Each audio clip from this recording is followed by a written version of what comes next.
E aí, pessoal, vamos estudar lógica? Olha só, nas videoaulas passadas, né, a gente aprendeu a fazer tabela de verdade, a simplificar as tabelas de verdade, a gente aprendeu a utilizar as tabelas para decidir sobre a validade ou não dos argumentos e também para decidir sobre os outros conceitos lógicos que a gente viu, de equivalência, compatibilidade, verdade e falsidade necessária. A gente aprendeu a aplicar os métodos formais da lógica. A gente até viu uma aula extra sobre lógica na rua, né? A utilização da lógica para debates, para argumentação. O que a gente vai fazer agora a partir dessa aula? A gente vai parar com o sistema de lógica verofuncional. Haveria ainda muita coisa para estudar, principalmente um sistema de provas, mas ao invés de fazer isso, a gente vai apresentar os rudimentos ou os primeiros passos de um sistema bem mais poderoso que a lógica verofuncional, que é a chamada lógica de primeira ordem. A gente não vai ter tempo nesse semestre de aprender o sistema inteiro. Mas a gente vai introduzir os principais elementos, a gente vai aprender a simbolizar as sentenças do português na linguagem da lógica de primeira ordem, e a gente também vai estudar algumas questões filosóficas interessantes que a lógica de primeira ordem suscita. E especificamente nessa aula, nessa videoaula, a gente vai introduzir os elementos novos, a gente vai motivar, né, por que estudar esse sistema e introduzir os elementos novos da lógica de primeira ordem presentes na linguagem, que são os nomes, os predicados e os quantificadores, e a gente vai falar também sobre um pouquinho, introduzir a noção de domínio do discurso, tá? E a melhor maneira da gente entender a necessidade de ultrapassar, de ir além da lógica verofuncional e estudar a lógica de primeira ordem é através de um exemplo, ok? Então vamos dar uma olhada nesse argumento aqui. Olha só. Samir é um lógico, todos os lógicos usam chapéus ridículos, portanto, Samir usa chapéu ridículo. Olha, se você olhar para esse argumento, ele soa intuitivamente válido. Samir é um lógico, todos os lógicos usam chapéus ridículos, portanto, Samir usa chapéu ridículo. O que está acontecendo? Olha, repara nas sentenças desse argumento. Todas as sentenças desse argumento são simples, são atômicas. Elas não envolvem nenhum dos operadores lógicos que a gente, verofuncionais, né, que a gente estudou. Não tem aí nesse argumento nenhuma conjunção, nenhuma disjunção, nenhum condicional, nenhuma negação. Então, se a gente fizer uma chave de simbolização para esse argumento e simbolizar, a gente vai obter algo mais ou menos assim, ó. Vamos pegar essa chave aqui. Samir é um lógico, L.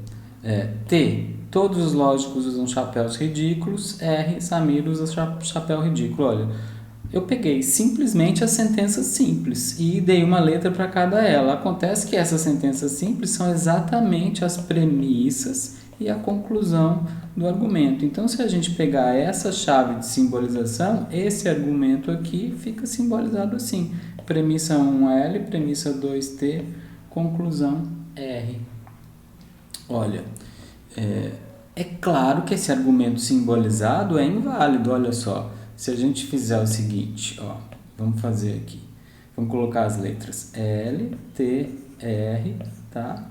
E aí a gente vamos colocar do outro lado aqui. É bem ridículo isso, né? Porque eu estou simplesmente repetindo as letras. Mas pensa bem, numa valoração onde L é verdadeiro, T é verdadeiro e R é falso, o que a gente vai ter? A gente vai ter as duas premissas do argumento verdadeiras e a conclusão falsa. Então, L verdadeiro, T verdadeiro, R falso. Ou seja, o que está acontecendo aqui? O argumento... o argumento na lógica verofuncional ele é inválido, mas o argumento em português é válido, intuitivamente válido. A gente não consegue imaginar um contra-exemplo para ele. Então, qual é o problema? O problema, né, é que o argumento simbolizado na lógica verofuncional é claramente inválido, tá? E o argumento original é válido. Por quê? Porque ele não tem contra-exemplo. Qualquer situação, qualquer cenário hipotético em que Samir é um lógico e todos os lógicos usam chapéus ridículos, vai ser um cenário hipotético em que Samir usa chapéu ridículo. Não tem como as premissas desse argumento serem verdadeiras e a conclusão ser falsa. Acontece que a gente não cometeu nenhum erro de simbolização aqui. A gente simbolizou da única maneira que dá. Olha, não há outro modo de simbolizar esse argumento na lógica verofuncional, tá? A não ser usando outras letras sentenciais. Mas se eu colocar L3, T4 ou outras letras no lugar dessas, eu vou ter 3 letras, uma para a premissa, uma para cada premissa e uma para a conclusão. O argumento vai continuar inválido. Essa valoração aqui, na qual as premissas são verdadeiras e a conclusão é falsa, ela não corresponde a nenhum cenário hipotético concebível. Apesar da valoração aparecer aqui, ela aparece porque as letras não têm relações umas com as outras. Mas essas sentenças têm relações umas com as outras que proíbem essa possibilidade, tá? Então, não existe nenhum cenário hipotético concebível que gera essa valoração aqui, tá? O que está acontecendo aqui é uma assincronia, uma discrepância entre as situações às quais as sentenças do argumento original em português podem estar se referindo e as valorações do argumento na lógica verofuncional. Em português, ele é válido, a sua simbolização, qualquer simbolização dele na lógica verofuncional vai ser inválido. E essa assincronia, essa discrepância entre valorações e cenários hipotéticos, situações, ela é um indicativo, ela é um indício de que a análise correta desse argumento está fora dos limites da lógica verofuncional. Então a gente poderia dizer o seguinte, olha, essa assincronia é um indicativo de que esse argumento está fora dos limites da lógica verofuncional. A gente precisa de mais recursos para lidar com ele. Bom, o que a gente precisa fazer? Olha, para simbolizar adequadamente, esse é um trecho que eu tirei do nosso livro. Para simbolizar adequadamente argumentos como esse, precisamos de uma linguagem nova que nos possibilite olhar dentro das sentenças e decompor as letras sentenciais em partes. Essas sentenças estão relacionadas, mas como todas elas são simples, elas não têm subsentenças, eu preciso olhar dentro das sentenças e decompor elas em partes para perceber essa relação entre elas que torna aquele argumento válido. Tá? Então, de modo que possamos levar em consideração a estrutura formal interna das sentenças. Teremos que desenvolver uma nova linguagem lógica que nos permita dividir o átomo. Vamos chamar essa linguagem de lógica de primeira ordem, ou LPO, lógica de primeira ordem. Por que dividir o átomo? Porque a gente chama sentenças simples de atômicas. Né? Átomo, na origem da palavra, é algo que é indivisível. Na lógica verofuncional é indivisível mesmo. Mas na lógica de primeira ordem a gente vai dividir o átomo. A gente vai olhar dentro das sentenças e separar alguns elementos. Quais elementos vão ser fundamentalmente importantes para a lógica de primeira ordem. Esses aqui, nomes, predicados e quantificadores. O objetivo hoje é a gente falar um pouquinho sobre esses elementos. Então, nomes são nomes, né? Por exemplo, Samir, né? Que é o nome que a gente se refere no argumento. Predicados são como se fossem os predicados das sentenças. Então, predicado é algo mais ou menos assim. A gente vai falar com calma sobre isso. Usa chapéus ridículos. E quantificadores são expressões que quantificam, que se referem a quantidades, como, por exemplo, todos os lógicos do nosso argumento. É isso que a gente vai começar a ver agora. Olha só.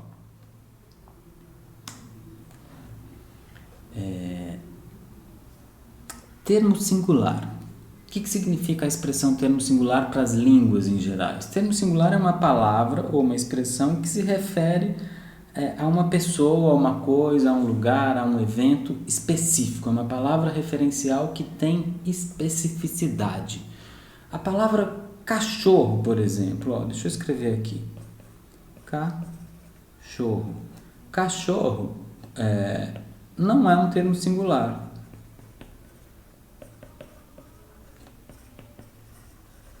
Por que cachorro não é um termo singular? Porque através da palavra, usando a palavra cachorro, eu não consigo me referir a um indivíduo específico. Se eu quero me referir a um cachorro específico, cachorro é pouco.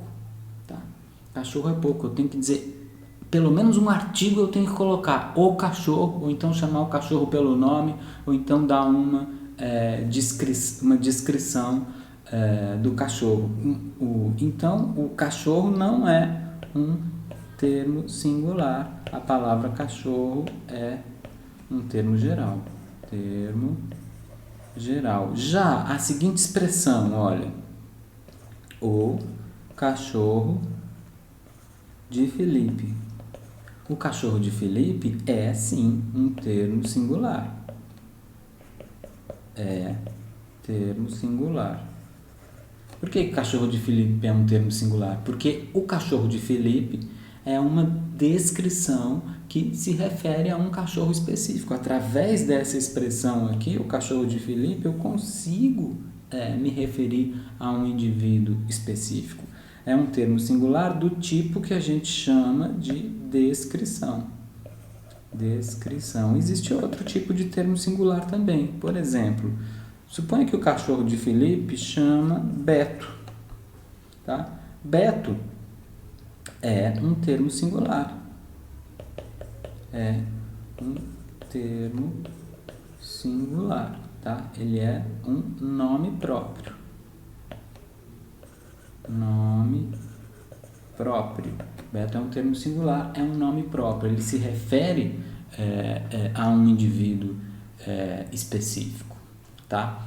Os nomes próprios são elementos que vão fazer parte da lógica de primeira ordem. A lógica de primeira ordem terá nomes, os nomes próprios. E os nomes a gente na lógica de primeira ordem vai simbolizar com letras minúsculas de A até R. As primeiras letras minúsculas começando com A, terminando em R e possivelmente com subíndices. Então, por exemplo, A, B, C, blá, blá, blá, pontinhos até R. Tudo isso são nomes. Nomes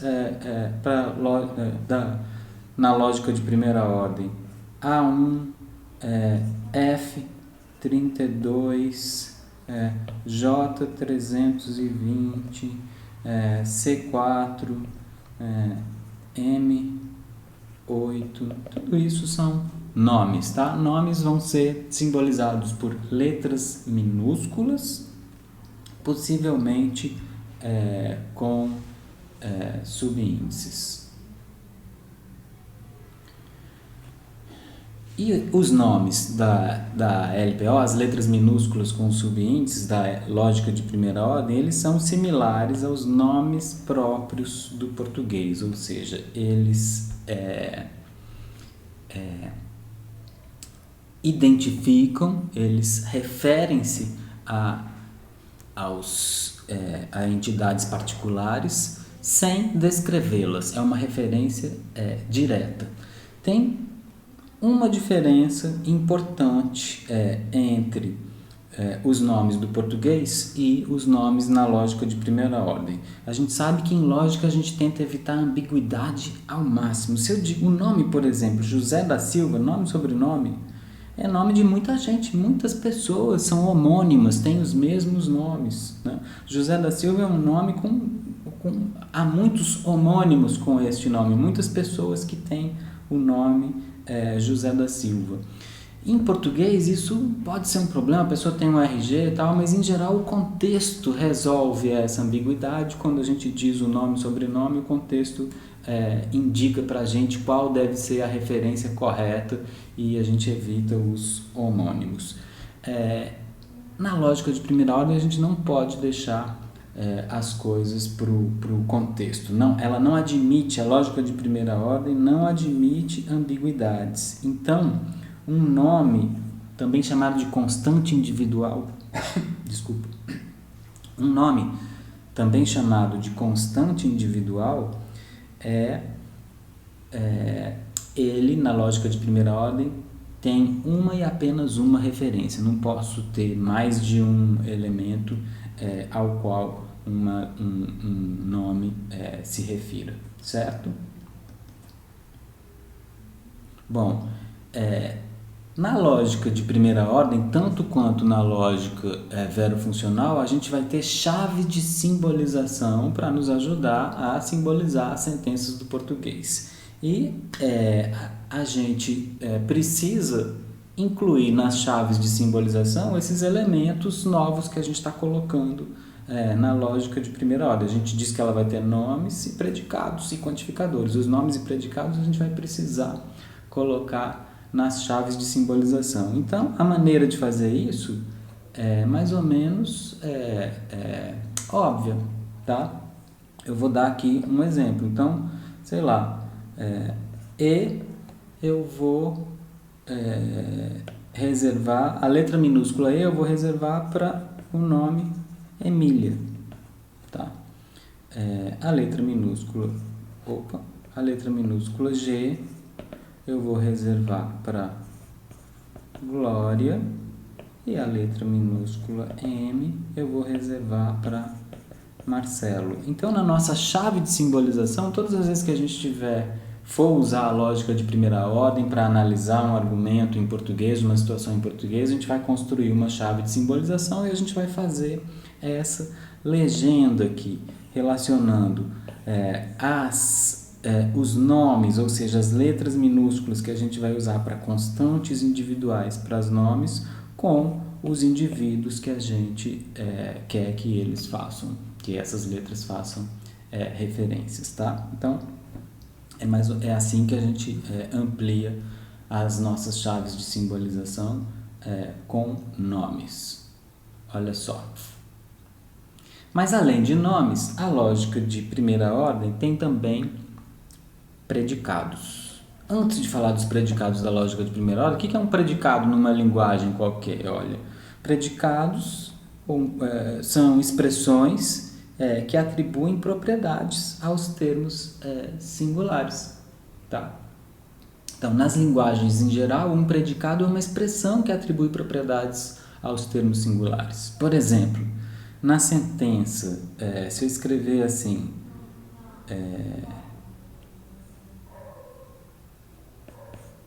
Daniel é um filósofo. Daniel é um filósofo. Então, na sentença Daniel é um filósofo, o nome Daniel é um termo singular, certo? Está se referindo a um indivíduo. E por um acaso é um nome próprio.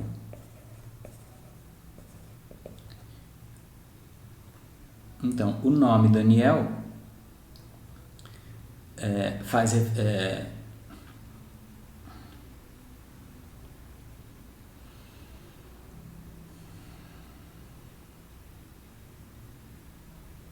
na sentença Daniel é um filósofo, Daniel é um nome, é um termo singular que é um nome próprio. E a expressão é um filósofo, a expressão é um filósofo, é um predicado, tá? É predicado, tá? O que é um predicado? É uma expressão incompleta, é uma expressão incompleta. Ela tem um espaço, um lugar para ser preenchido. Então, alguma coisa, blá blá blá, 3 pontinhos, é um filósofo. Tá? É preciso preencher esse espaço. Um predicado é uma expressão incompleta, insaturada, a gente poderia dizer. Exemplos de predicados: ser um cachorro, é um cachorro, alguma coisa. Eu posso dizer de alguma coisa que ela é um cachorro. É um cachorro com um espaço para ser preenchido, é um predicado. Ó, estudou filosofia na UFRN, é um predicado, falta um sujeito, né? Falta ser saturado, falta ser preenchido. Então, esse espaço, estudou filosofia na UFRN, é um predicado. Um raio caiu em, né? Um raio caiu e esse espaço para ser preenchido é um predicado também. Predicados são coisas que eu posso dizer, ó, né? São expressões que atribuem propriedades aos termos singulares.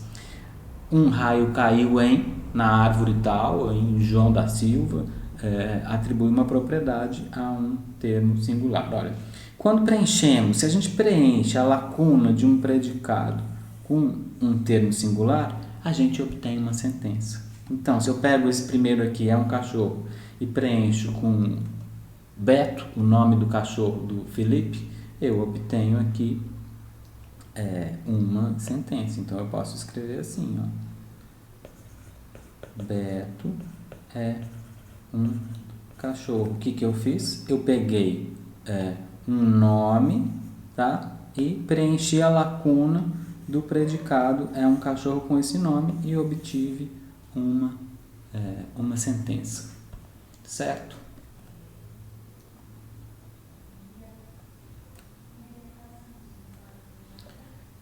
Mas por outro lado, olha, quando por outro lado eu pego uma sentença completa e retiro algum termo singular, eu obtenho predicado também. Olha, dá uma olhada nessa sentença aqui, ó. Viviane pegou emprestado o carro da família de Nelson. Eu posso criar mais de um predicado com essa sentença, dependendo do nome que eu tirar dela, dependendo do termo singular que eu tirar dela. Suponha que eu tire o termo singular Viviane, tá? Eu vou ficar com esse predicado aqui, uma lacuna, um espaço, pegou emprestado o carro da família de Nelson. Esse aqui é um predicado que pode ser atribuído a qualquer coisa. Nessa sentença aqui está Viviane, mas podia ser João, Antônio, a mulher mais velha do mundo, quem a gente quiser colocar. O termo singular que a gente quiser colocar aqui forma uma sentença. Então, eu posso pegar uma sentença, tirar um termo singular e obter um predicado. Ó, essa outra aqui é obtida dali também. Viviane pegou emprestado alguma coisa de Nelson, tá? Então, aqui, isso que está faltando pode ser a meia, enfim, o último real, qualquer coisa que a gente, qualquer termo singular que a gente coloque aqui, a gente cria uma sentença. Outra, nessa sentença original, era o carro da família, tá? Aqui não precisa ser o carro da família, tá? Eu tenho um predicado. E, por exemplo, um outro predicado que eu posso criar com essa sentença aqui, se eu tirar o termo singular Nelson, eu crio esse aqui, olha, Viviane pegou emprestado o carro da família de Antônio, João, enfim, de quem eu quiser colocar. Então, a ideia importante aqui é a de que predicados são expressões incompletas.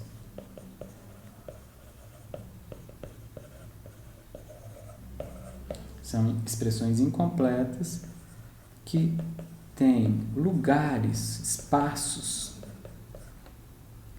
a serem preenchidos por termos singulares, tá? Se eu pego um predicado pronto e preencho ele com um termo singular, eu obtenho uma sentença. Se eu pego uma sentença e retiro um termo singular, eu obtenho um predicado. Esse termo singular, gramaticalmente, tanto pode ser o sujeito, que nesse caso aqui é Viviane, como pode ser o objeto ou uma parte do objeto da sentença. Essa classificação aqui ela não é gramatical, ela é lógica, certo? Ó, a lógica de primeira ordem vai ter predicados também. Como é que a gente representa os predicados na lógica de primeira ordem? A lógica de primeira ordem terá predicados e eles vão ser representados por letras maiúsculas, eventualmente com índices. Lembra? Na lógica verbo-funcional, letras maiúsculas representavam sentenças. Aqui não. Vai ficar claro a diferença, não vai ser confuso. Letras maiúsculas representam predicados. E o lugar vazio do predicado é indicado por uma letra. De que modo? Assim, olha, o predicado é um cachorro, né? Então tem um lugar aqui, é um cachorro, a gente indica por uma letra maiúscula e o lugar dele a gente dá uma letra. Eu coloquei esse xzinho aqui só para a gente lembrar. X, olha, C com X entre parênteses significa, a simbolização de um predicado, e eu estou querendo que seja desse aqui, é um cachorro. Ou E com a letra X aqui, X, esse espaço aqui, estudou filosofia na UFRN. A gente vai falar com calma dessas letras, mas a ideia é para a gente ter um modo de se referir ao espaço, à lacuna, ao lugar vazio. Vamos chamar ela de X ou de Y. Então, RY, um raio caiu em Y, tá? Em alguém, precisa ser preenchido. Lembra, o predicado é uma expressão insaturada com um lugar vazio. É por isso que a gente coloca uma letra qualquer que pode ser preenchida por termos singulares diferentes, X, Y, Z, tá? Então, CX, X é um cachorro. X estudou filosofia na UFRN. Y, um raio caiu em Y. E aí, a gente precisa incluir os predicados nas chaves de simbolização. De como? Do jeito que a gente estava fazendo agora, nos exemplos anteriores. Olha, eu vou colocar, olha essa chave de simbolização. Lembra? A gente tinha falado de a letra E minúscula é Emília, G minúscula é Glória, M minúscula é Marcelo. Vamos na chave que a gente começou a fazer antes, acrescentar agora dois predicados. BX significa X está bravo e AX significa X está alegre. Então, está bravo é um predicado, é algo insaturado que eu posso preencher. Eu estou bravo, Donald Trump está bravo, perdeu a eleição, né? Donald Trump está bravo, enfim, alegre, Joe Biden está alegre, Antônio está alegre, enfim. Tá aqui então, dois predicados, tem o espaço, a gente colocou a letra e aqui os nomes. Isso é uma chave de simbolização, eu vou deixar essa chave de simbolização aqui embaixo para a gente se referir a ela nos próximos exemplos.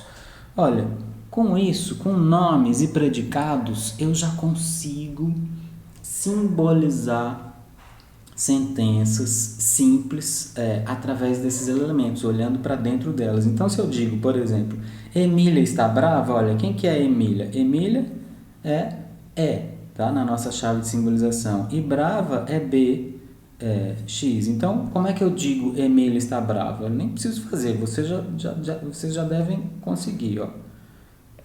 B, ou seja, Emília está brava. Eu peguei o predicado está brava, BX, e apliquei esse predicado e preenchi a lacuna dele com o nome Emília, tá? Foi isso que eu fiz.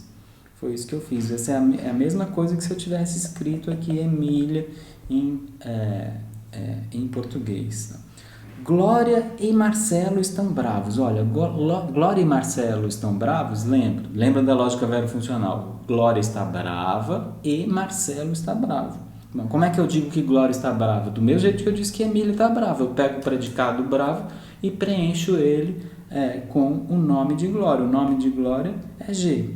Então, eu coloco aqui, olha, bravo, Glória está brava e bravo, ó, o nome de Marcelo é M, Marcelo, pronto.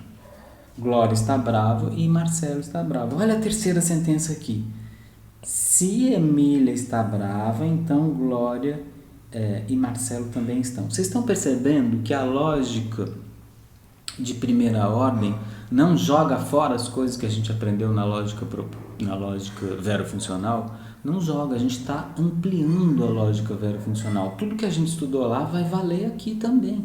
Então a gente vai ter a conjunção, a disjunção, a negação, tudo, só que a gente está ampliando para poder olhar dentro das sentenças. Então, do ponto de vista da lógica verofuncional, a gente tem um sim, então, aqui, olha, se Emília está brava, então Glória e Marcelo também estão. E aqui tem uma conjunção, tá? Uma conjunção. Ou seja, repara, eu estou dizendo, se essa daqui, se Emília está brava, então Glória e Marcelo também estão. Se essa, então essa. Ou seja, a gente vai simbolizar do jeito esperado mesmo, vai colocar um condicional entre essas duas. Então, a maneira de simbolizar isso é assim, olha. Se Emília está brava, então... Aí eu abro um parênteses, né? Glória está brava e Marcelo está bravo. Tá? Se Emília está brava, então, ó. Se Emília está brava, então Glória e Marcelo também estão, tá? Eu peguei os predicados, os nomes e juntei os predicados com os nomes para falar Emília está brava, Glória está brava, Marcelo está bravo e coloquei isso na forma verofuncional que a sentença está dizendo. Se isso, então isso e isso, tá? Se isso, então isso e isso. Ok? Bom, mas a gente disse que a lógica de primeira ordem, além de nomes e predicados, tem o que a gente chamou de quantificadores também. Dá uma olhada nessas duas sentenças. Todos estão alegres e alguém está bravo. Como é que a gente poderia simbolizar a 4? Todos estão alegres. Se você olhar para a nossa chave de simbolização aqui embaixo, talvez você fique tentado a simbolizar ela assim, ó. Emília está alegre, Glória está alegre e Marcos está alegre. Tá? Uma conjunção dos três que aparecem ali. O problema é que eu não estou dizendo que Emília, Glória e Marcos estão alegres. Eu estou dizendo que todos estão alegres. E essa sentença diz apenas que esses três estão alegres. Se tiver mais gente na minha consideração, só que eu não explicitei o nome delas, eu não sei o nome. Então essa não é uma boa maneira da gente simbolizar a sentença 4, porque ela diz apenas que Emília, Glória e Marcelo estão alegres. E eu quero dizer mais do que isso, tá? Eu quero dizer mais do que isso. Olha, queremos dizer que todos, mesmo aqueles a quem não atribuímos nomes, estão alegres. Como é que a gente faz isso?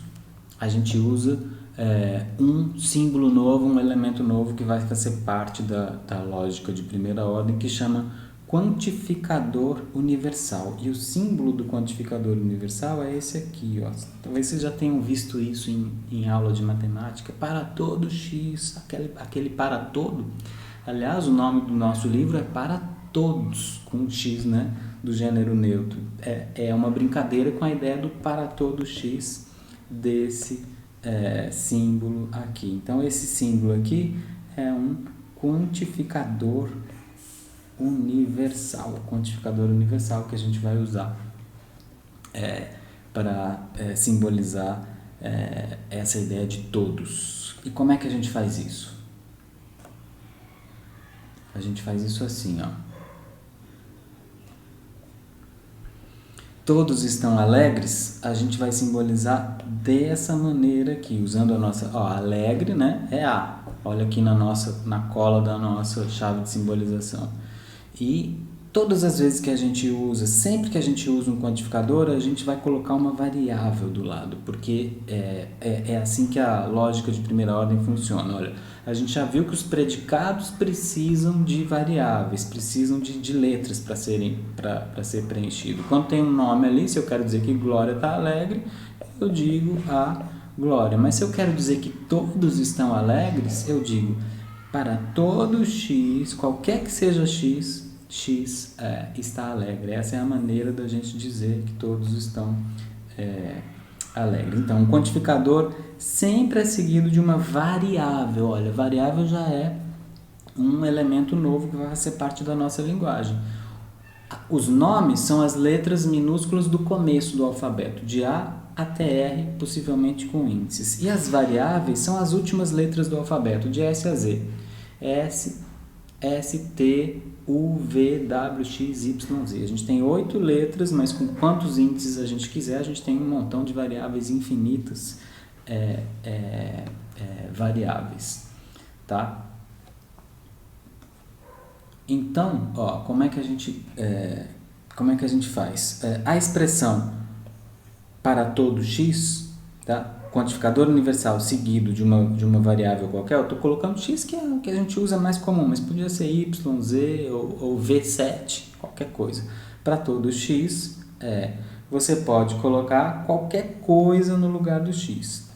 A X indica que a coisa que foi escolhida está alegre, de acordo com a nossa chave de simbolização. Então, para todo X, a X, uma maneira de ler isso é qualquer que seja X, X está alegre, ou para todo X, X está alegre, ou seja, todos estão alegres. Qualquer que seja X, qualquer que seja o indivíduo que eu estou focalizando, ele está alegre. É isso que essa sentença diz. E isso é uma maneira de dizer que todos estão alegres. Qualquer que seja o X está alegre, todos estão alegres. Certo? Então, olha só. Esse é o quantificador universal. Mas além do quantificador universal, a gente tem outro. Como é que a gente traduziria ou simbolizaria a sentença 5? A sentença 4 é assim, mas e a 5? Alguém está bravo. Para simbolizar a sentença 5, a gente vai precisar de um outro símbolo, o quantificador existencial, que é esse E, ao contrário, que talvez vocês já tenham visto em matemática, se lembrem disso, existe X, tal, que X existe, enfim. Aparece muito na matemática. Mas a ideia é essa, e o existencial também requer uma variável. Então, como é que eu digo alguém está bravo? Olha, eu vou dizer algo assim, eu peguei Y porque eu quis, eu podia pegar Z, qualquer coisa. Existe um Y, a gente lê esse símbolo como existe um. Há existe um Y, existe algo, Y, tal que Y está bravo. Tá? Alguém está bravo. Alguém está bravo? Quando a gente diz alguém está bravo, a gente está dizendo tem alguém que está bravo. Existe um X, tal que X está bravo. Ou Y, existe um Y, existe ao menos uma coisa Y, e BY, a coisa escolhida como Y está brava. Olha, esse ao menos é importante, eu estou dizendo existe um, mas a ideia é que pode ter mais de um. Quando todo mundo está bravo, alguém está bravo, é verdade. Quando todo mundo está bravo, é verdade que alguém está bravo, desde que haja pelo menos uma pessoa no domínio desse todo mundo, mas não vamos entrar nesse mérito agora. Se o conjunto não é vazio, quando todo mundo está bravo, alguém está bravo. Tá? Existe ao menos uma coisa Y, a coisa escolhida como Y está bravo. Então, existe Y. BY, existe algo Y, tal que Y está bravo. Alguém está bravo. Falando isso é confuso, né? As palavras em português soam esquisitas, é mais fácil a gente ler. É uma linguagem mais visual, mais gráfica do que falada, a linguagem da lógica de primeira ordem. A gente precisa se acostumar a ver ela escrita, a escrever. A gente fala isso, a gente não a gente escreve essa linguagem, a gente fala muito pouco ela. A gente fala sentenças simples, mas quando as sentenças começam a ficar complexas, a gente perde um pouquinho o chão. Então, olha, vamos ver alguns exemplos, exemplos de sentenças quantificadas. Olha só, como é que eu digo ninguém está bravo? A melhor maneira a gente vai estudar isso com detalhes nas próximas videoaulas, como simbolizar as sentenças do português, e a gente vai ver que o método fundamental é o método das paráfrases. A gente pega uma sentença super complicada e vai fazendo paráfrases até chegar numa forma em português, que em português fica mais esquisita, soa mais estranho, mas diz a mesma coisa que a primeira, só que essa que soa mais esquisita tem uma tradução mais direta e mais clara para a lógica de primeira ordem. Tá? Então, olha, ninguém está bravo, a gente pode fazer uma paráfrase. Quando eu digo que ninguém está bravo, eu estou dizendo a mesma coisa, que não é o caso que alguém está bravo. Olha, quando não é o caso que alguém está bravo, é porque ninguém está bravo. Tá? Agora, não é o caso que alguém está bravo, é a negação de alguém estar bravo. Olha, alguém está bravo é 5, não é o caso e a gente viu que alguém está bravo é isso aqui, existe um Y, BY. A negação disso é só colocar um não na frente, tá? Então, se ninguém está bravo não é o caso de que alguém está bravo, eu posso simbolizar essa sentença assim, não é a negação não é o caso de que existe um Y tal que Y está bravo. Não existe, como é que a gente lê isso? Não existe Y tal que Y esteja bravo. Não é o caso de que alguém está bravo. Essa é uma paráfrase de 6, mas 6 pode ter outra. Olha, quando eu digo, é mais estranha, mas também quando eu digo ninguém está bravo, é mais ou menos a mesma coisa que dizer todos não estão bravos, certo? Ninguém está bravo, ou seja, todos não estão bravos. A gente não costuma colocar o não desse jeito em português, soa estranho, mas acho que dá para entender a ideia. Olha, se a gente todos estão bravos, seria algo mais ou menos assim, olha. Deixa eu colocar aqui, todos estão bravos seria para todo Y, bravo e Y. Todos estão bravos. Para todo X, para todo Y está bravo, todos estão bravos. Então, todos não estão bravos tem uma negação aqui, olha. Essas duas sentenças a gente vai ver que elas são equivalentes. Dizer isso é equivalente a dizer isso na lógica de primeira ordem. E em português também, olha. Ninguém está bravo, ou não é o caso que alguém está bravo, é a mesma coisa de que todos não estão bravos. A gente diz literalmente, mais literalmente essa assim e mais literalmente essa assim. Mas vamos ver, a gente só falou das 6 e a 7 e a 8, olha só. Então, aqui são essas são as duas maneiras da gente simbolizar a sentença 6, ninguém está bravo. A 7 está dizendo, há alguém que não está bravo. E a 8 está dizendo, nem todos... a 7 está dizendo, há alguém que não está alegre. E a 8 está dizendo, nem todos estão alegres. Olha, dizer que há alguém que não está alegre é a mesma coisa que dizer que nem todos estão alegres, porque se todos estivessem alegres, não teria ninguém não alegre. Quando eu digo há alguém que não está alegre, eu estou dizendo a mesma coisa que nem todos estão alegres. Claro, né? Isso é sinônimo português. Então, No entanto, a gente pode fazer paráfrases diferentes dessas aqui, simbolizações diferentes, que como elas são sinônimos, a gente vai ver que elas são equivalentes, dizem a mesma coisa. Olha, há alguém que não está alegre. Há um Z, tal que Z não está alegre. Olha, como é que a gente simbolizaria isso? Existe. Estou pegando Z, mas eu poderia pegar qualquer variável, tá? De S a Z com ou sem índice. Existe um Z que não está alegre, tal que não alegre Z. Há algum Z tal que esse Z não está alegre. Existe um Z não alegre Z. Tá? E aqui, olha, a 8, nem todos estão alegres. Ou seja, não é o caso que todos estão alegres ou que todos estejam alegres. Não é o caso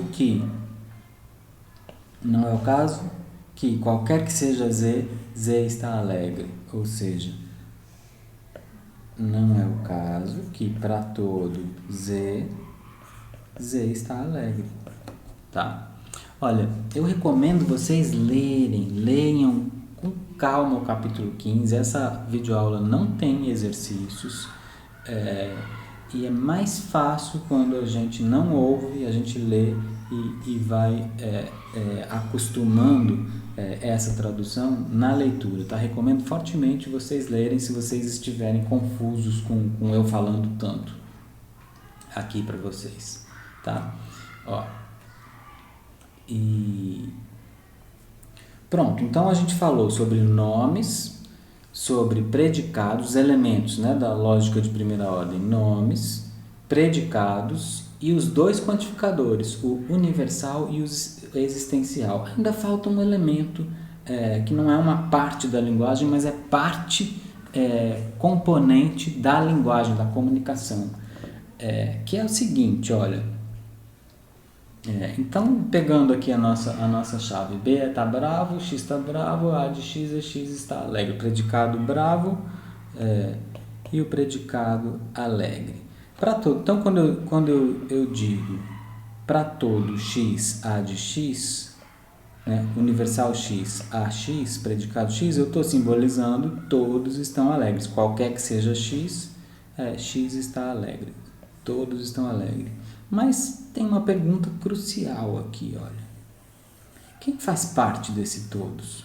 Qual é o âmbito, né? Qual é o domínio da palavra todos, do quantificador todos aqui? Em geral, quando a gente diz todos estão alegres, né, a gente não está querendo dizer todos os seres do universo, todas as pessoas que já nasceram ou que um dia vão nascer estão alegres. Quando a gente diz isso, a gente tem uma certa restrição, né, que faz parte do nosso do domínio, do modo como a gente pensa. Quando dizemos que todos estão alegres, quase nunca queremos dizer que todos os seres do universo estão alegres. Normalmente é algo como todos nessa festa, ou todos os alunos de lógica do professor Daniel, com certeza, né? Essa ideia de uma limitação, de uma restrição, de um foco, né, para os quantificadores das sentenças que a gente está dizendo, para as variáveis e os quantificadores das sentenças que a gente está levando em consideração, é o que a gente chama de domínio. Domínio. Ou também é um termo que tem na matemática. Lembra de função, domínio, imagem, contra-domínio? Tem a ver com aquilo lá, mas não precisa de pensar nisso. Aqui é a ideia do domínio do discurso. Ou seja, do que eu estou falando? Domínio do discurso. O assunto do qual eu estou falando. Todos estão alegres. Todos quem? Todos os alunos de lógica do professor Daniel estão alegres com essa aula maravilhosa. E a ideia aqui, então, é a seguinte, ó.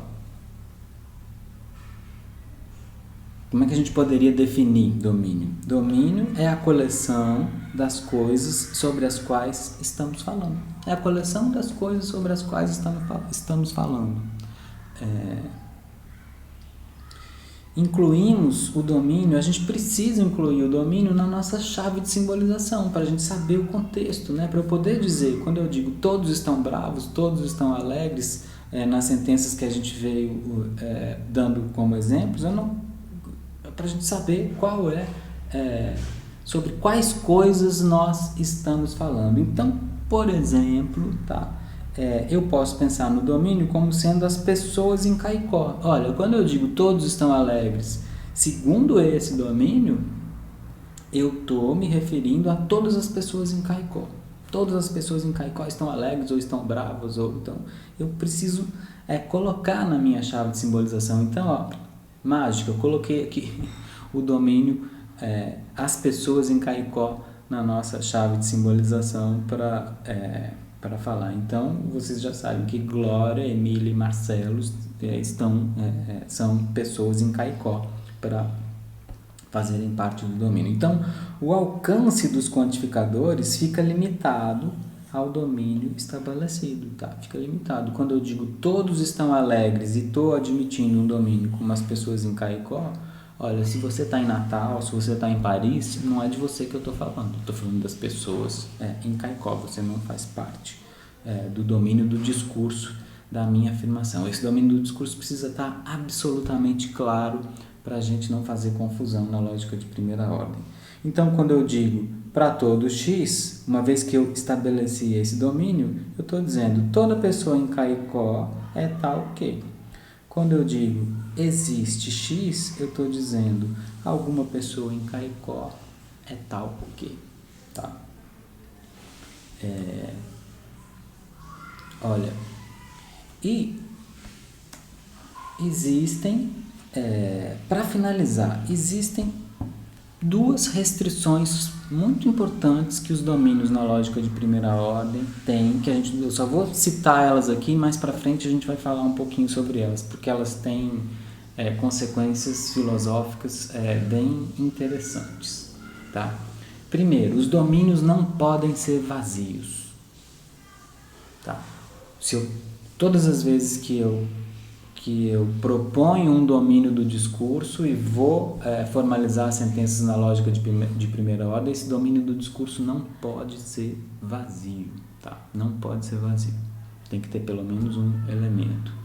E os nomes na lógica de primeira ordem sempre se referem a um e apenas um elemento do domínio. É por isso que eu disse para vocês que Emília, Glória e Marcelo são pessoas em Caicó, porque eu defini como domínio do discurso pessoas em Caicó e defini essas três letras E, G e M como Emília, Marcelo e Glória. Não pode ter duas Emílias, dois Marcelos, muitas Glórias para a nossa chave de simbolização funcionar corretamente. Ok? Bom, é isso, pessoal. Não tem exercícios nesse capítulo. Nos próximos vai ter. Eu recomendo vocês leiam esse capítulo com calma, adiantem um pouquinho o capítulo do próximo, porque essas aulas mais do final da disciplina, dessa linguagem, onde a gente vai aprender a simbolizar as sentenças do português e vai fazer algumas discussões filosóficas sobre a lógica de primeira ordem, elas são muito confusas para falar, Às vezes falando as sentenças simbolizadas soa estranho. Quando a gente olha no papel, lê e entende o que está sendo dito, a coisa vai melhor. Então eu recomendo fortemente a leitura, tá bom? É isso então.